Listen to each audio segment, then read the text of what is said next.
Well, CryptoLocker hackers said, "Show me the money," and Swansea police did, but only after they reached out to the FBI and realized it was the only way they could get their files back. Therese, most of us have been seeing white all day, but for the city of Fall River, this is a pile of green now that the city has overspent its snow budget. Evidence of this fire is right here behind these gates, but that's not the only thing investigators are looking at. They're also looking at what's over here. These cameras, hoping surveillance video might explain why there even was a fire. First, I want to talk about the damage from this explosion. It's very extensive. I'm going to step out of the way just so you can see what I'm talking about. You can actually look inside somebody's home.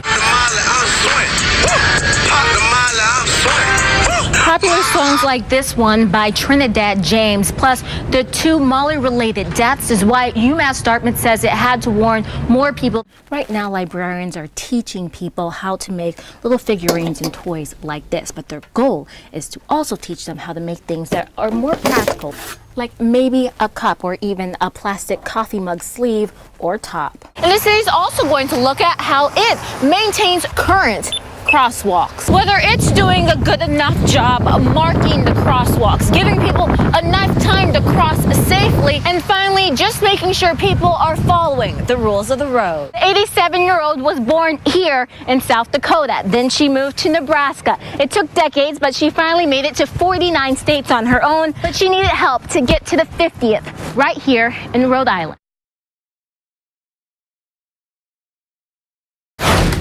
18-year-old Nick Barberi spends a lot of time online. Most of the time, the North Attleboro High School senior is busy posting video game reviews to his well-followed YouTube page and tweeting. I don't censor myself on my Twitter, and that's, I think, what has gotten to me where I am. On February 5th, he saw a tweet from his school's Twitter account written by Assistant Principal Leanne Todd stating, "North High won, no school tomorrow, see you in June." Nick retweeted it, adding, "F off, hashtag seniors, hashtag no makeup, hashtag chirp chirp." It was kind of just a reference to a running joke at our school. His assistant principal wasn't laughing. She asked Nick to delete that tweet and several other related tweets. He complied. First thing out of my mouth was, I'm sorry if you took offense to my choice of words. At first, the 18-year-old planned to just take 3 detentions as punishment, but then something happened online. Once my fans started tweeting at the ACLU that they got involved, and I realized that this might actually have something, and this might be something important that we need to bring up. There's no doubt that if Nick was actually here on school grounds, that he would have been in trouble, but he was not. Nick's tweet was written at home on his personal account. It wasn't even posted to the school's Twitter account, which is why the ACLU sent a letter to the school stating Nick's speech was expression protected by the First Amendment to the U.S. Constitution, as well as by the Massachusetts Student Freedom of Expression Act. I am asking that you rescind the discipline, remove it from Nick's record. The school agreed. Nick now hopes his story sparks a debate at North Attleboro High and other schools. Sierra? Well, after an hours-long delay getting the word out to Kent County Water Authority customers, we decided to find out what another large provider would do in the same situation. If Providence Water gets an alarming result during routine testing, it has a plan in place to notify customers as soon as possible. We're required to let the health department know when we fail one. So they'll know. But then there's another round. If it comes back as a bad sample again, out goes the message. And hey, guess what, health department? We had to send the message. Contrast that to the timeline of events that happened last Sunday. At 9:30 in the morning, the Kent County Water Authority confirmed there was E. coli in a tank. At 4 p.m., it sent out the first press release. At 8 p.m., the state health department sent its own advisory, at least 11 hours after the test results came in. Both the Water Authority and health officials were criticized for their response. Providence Water, on the other hand, can respond almost instantly by calling customers directly. Say there was an emergency right now. Well, all they would have to do is put in a message and then hit send. This is the message from Providence Water. Customers can also sign up online to have the information sent via text or email. That's good peace of mind for them, and it's good peace of mind for us. The Kent County Water Authority is now looking at a similar system. Rapid Notify has a reverse calling system ready to go. We also gave them the offer to do a notification free of charge. So for them to try our system out live and to see how it works. To please be advised. advised that the boil water advisory is rescinded effective immediately. The company is in talks with King County Water Authority about possibly becoming a client, a backup plan, in case there's another water alert. And the text and voice alert system works, can actually send a message directly to an exact street or neighborhood, but of course it only works if you have a plan in place and you act quickly. Sierra Putman, NBC 10 News. Ruby Olivares hasn't left her daughter's side since the accident. That's the reason why I met with her from her daughter's hospital room, where we spoke about what she remembers and how her family's recovering. She's just not the same baby though. You know, she was always a play around, hyper happy baby, and now she can't do much. She's limited. Limited but alive. It's a small miracle for Ruby Olivares. The fact that I almost lost my daughter. If it would have just been another minute, she would have been gone. On Tuesday, Olivares, her boyfriend Ruben Gonzalez, and their baby were inside their Pawtucket apartment. Started out like any day. While she was taking a shower, their home exploded, then caught fire. I heard the blast.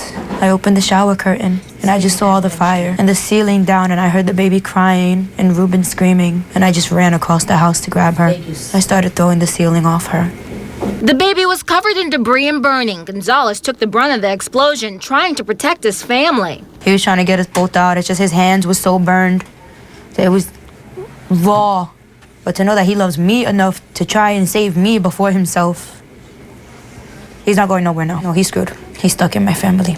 More than half of Gonzalez's body was burned. He's next door at Rhode Island Hospital. Olivares says that morning he was baking brownies in the kitchen when something exploded, possibly natural gas. Didn't smell rotten eggs or anything? Nothing.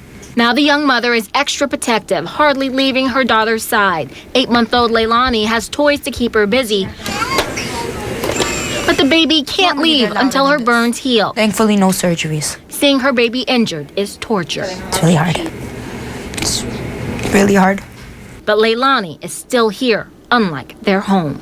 Memories that I'll never get back. The baby's favorite things. Everything was there. Now she holds on to the simple joys. She jumps in her crib and she gives us pow-pow.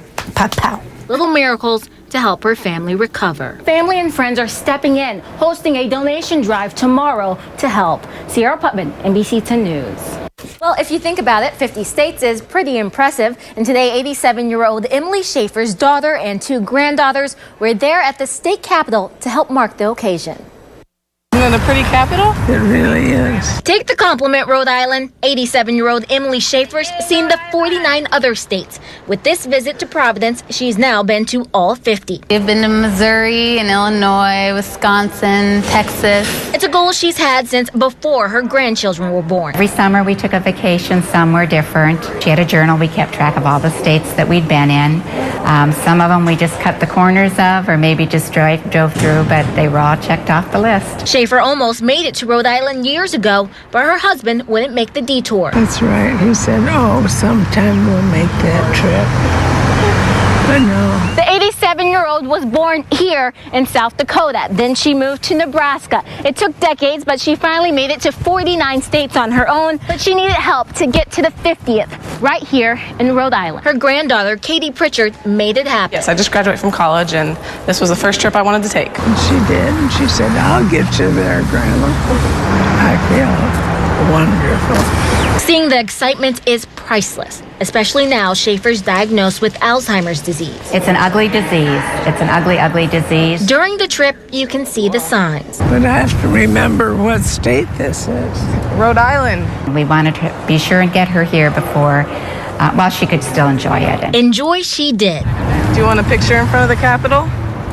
I would really like that. Pictures like these will serve as reminders of this milestone, no matter this grandmother's state of mind. Say it again and smile this time. Rhode Island. Rhode Island.